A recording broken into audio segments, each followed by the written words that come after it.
Hey everyone, welcome to the show.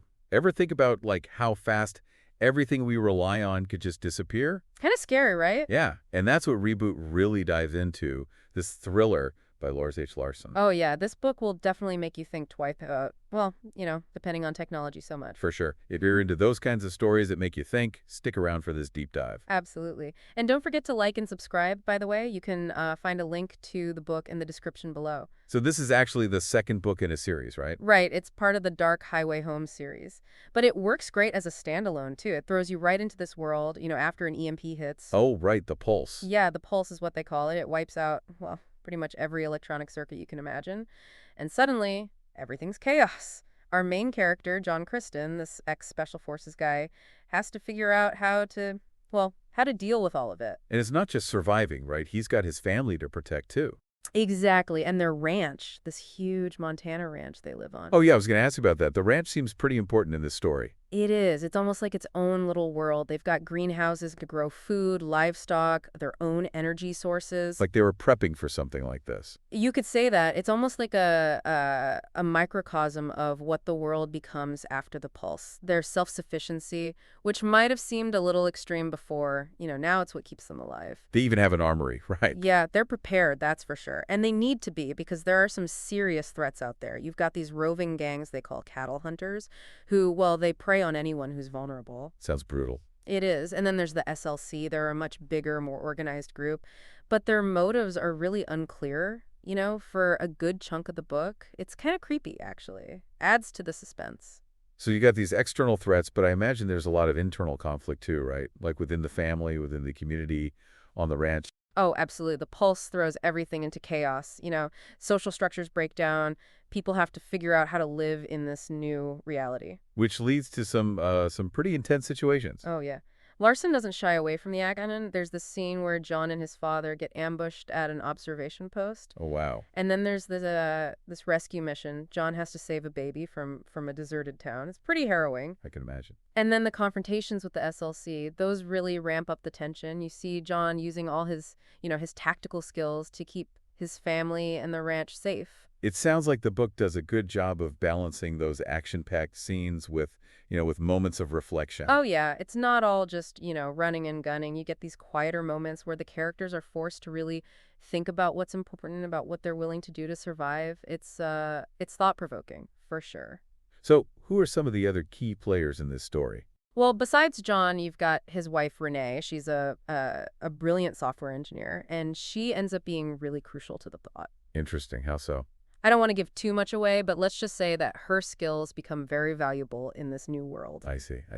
What about John's parents? Neil and Andrea, they're seasoned ranchers. They know how to manage things, keep people calm. They bring a lot of stability to the ranch, especially when things get crazy. So it's like they've got the skills, they've got the resources. They do, but they're still facing some pretty overwhelming odds. And then you've got other characters like John's sister, Ab, who's a skilled pilot, and Eddie, John's ex-military friend. They all bring something to the table. It's like Larson has created this really well-rounded group of people to show how a community might function in this kind of post-apocalyptic setting. It's like they each have a piece of the puzzle. Exactly. And then there are these little details Larson throws in that add another layer of intrigue. Like Renee has this special communication device that the government gave her before the pulse hit. Oh. Yeah. So she has this limited contact with the outside world, which nobody else really has. And then there's the discovery of this hidden government facility. It hints at all these secrets and agendas that are going on behind the scenes. Makes you wonder, right?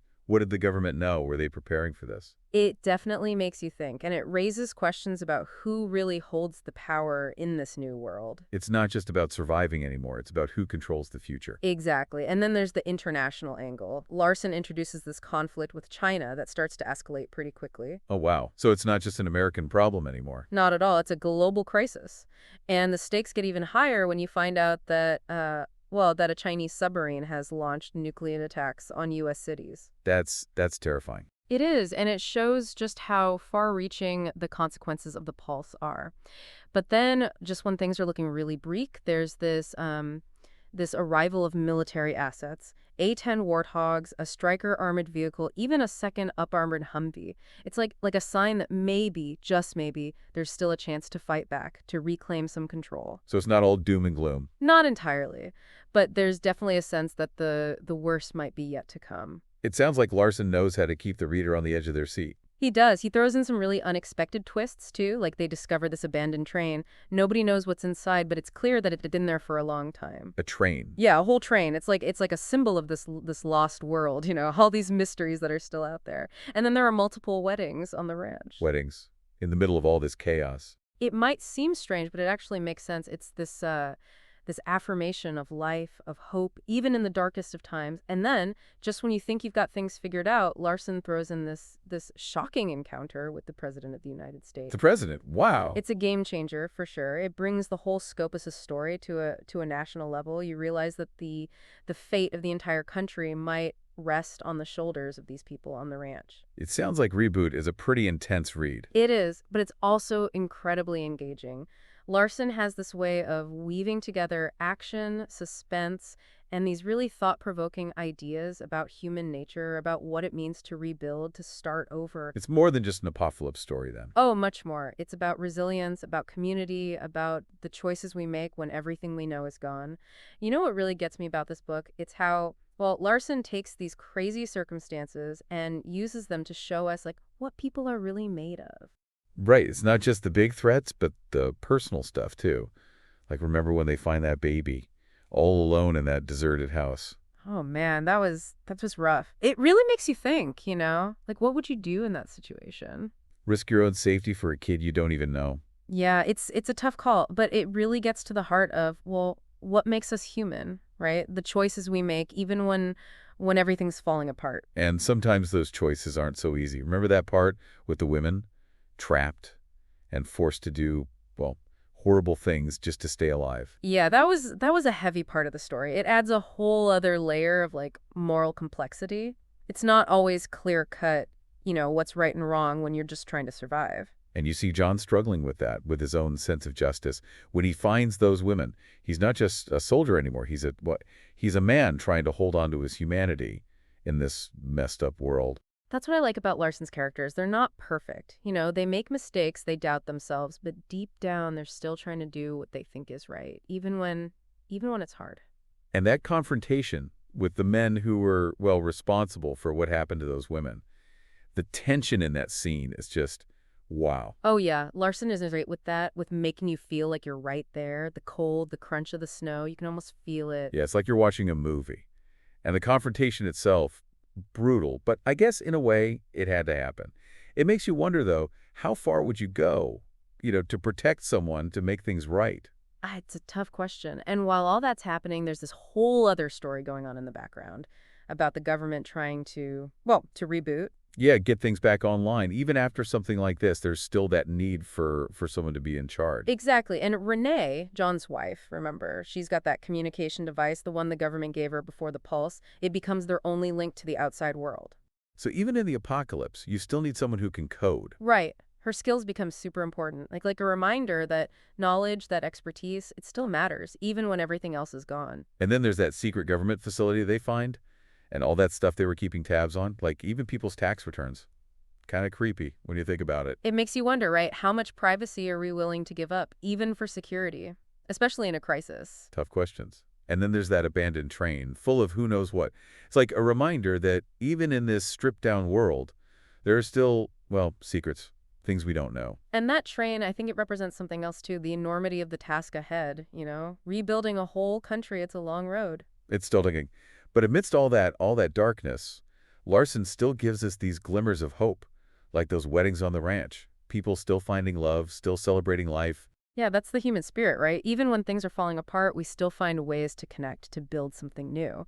Those weddings, they weren't just about the couples getting married. They were about the whole community coming together, saying, we're not giving up. Yeah, exactly. And then, bam, you get hit with that curveball. John comes face to face with the president. Oh, yeah, that changes everything. Suddenly the story goes from being about this small community to, well, the fate of the whole nation. It's like the whole country's problems just landed on their doorstep. And you realize that rebuilding, it's not just about putting the pieces back together. It's about trust, about leadership, about, well, figuring out what America even means anymore. And the fact that the president comes to John specifically for help, that says something, right? About what kind of leader John has become. He's not just a soldier anymore. He's a symbol of hope, of resilience. But then, just as you start to think maybe things are going to be okay, Larson throws in another twist. The Chinese submarine attack, the news about what happened to those cities, it's like a punch in the gut. Yeah, it's like a harsh reminder that the fight isn't over. Not even close. Definitely not. And we still don't know about that train, right? What's in those cars? Could be helpful, could be dangerous, who knows? Yeah, Larson keeps the suspense going. But speaking of things we don't know, what about that other government facility, the one they found? Oh, right. It turns out it wasn't just a storage bunker or anything. It was like a whole command center built to keep the government running if something like an EMP ever happened. Which, of course, it did. Exactly. And the people in charge, they realize they can't stay where they are, so they make a pretty big decision. They decide to move their whole operation to the ranch. To the Kristen's ranch. Wow. Yeah, it's a huge shift. The ranch, which was already this symbol of self-reliance, now it becomes like the center of the government's rebuilding effort.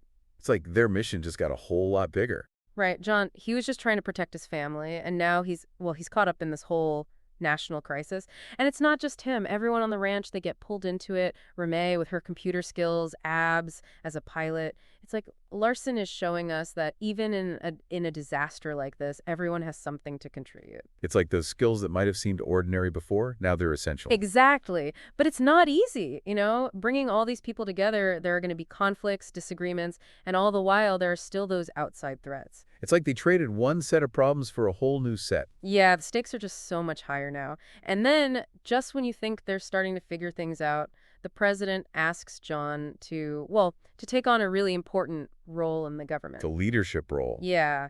It's a huge decision for John. He has to think about his past, about what he wants for the future. And his choice, well, it could affect the whole country. Larson really leaves us hanging. It's an ending that makes you want to jump right into the next book. Oh, absolutely. But even without knowing what happens next, I think Reboot gives us a lot to think about. What would we do in a situation like that? Would we be able to, rise to the challenge? It makes you appreciate, well, the things we take for granted and the people who would step up when things get tough. It's a powerful story, that's for sure. If you haven't read it yet, I definitely recommend checking it out. And let us know what you think. What was your favorite moment in the book? What would you have done if you were in John's shoes? Share your thoughts, your questions, anything you want to talk about in the comments below. And don't forget to like and subscribe for more deep dives into all sorts of interesting books and ideas. Thanks for joining us.